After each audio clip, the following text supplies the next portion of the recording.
اب جیسے آج کل لوگوں نے افسانہ ایک گھڑ لیا ہے کہ حضرت امام علی مقام رضی اللہ عنہ وارضاہ کہ محرم میں جب حضرت کا مہینہ ہو تو بی بی سید فاطمہ کی بھی کہانی پڑھی جائے تو دعا قبول ہوتی ہے.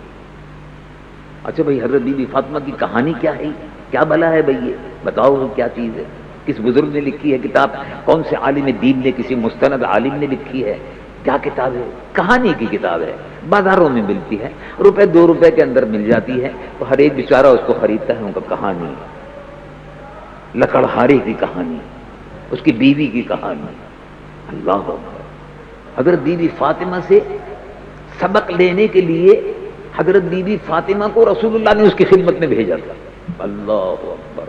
ذرا آپ غور فرمائیے، یعنی حضرت بی بی فاطمہ کی سیرت اتنی نامکمل ہے کہ ان کو رسول اللہ کے در سے تو کچھ ملا نہیں، لکڑہاری کی بیوی سے ان کو سبق لینے کا ضرور تھا. ذرا بتائیے آپ، کیا افسوس ہوتا ہے لوگوں کی عقلوں پر پردہ پڑ گیا ہے. اس سے بڑی توہین سیدہ خاتون جنت کی، اس سے بڑی توہین اور کوئی ہو سکتی ہے؟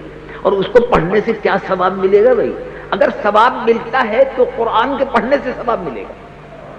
ثواب اگر ملے گا تو حدیث رسول اللہ صلی اللہ علیہ وسلم کو پڑھنے سے ثواب ملے گا.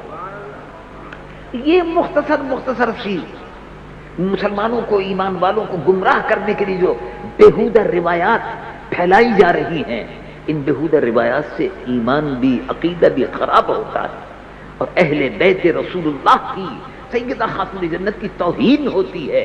لیکن بس وہ ہمارے یہاں بھی اہل سنت میں بہت بڑی جہالت ہے.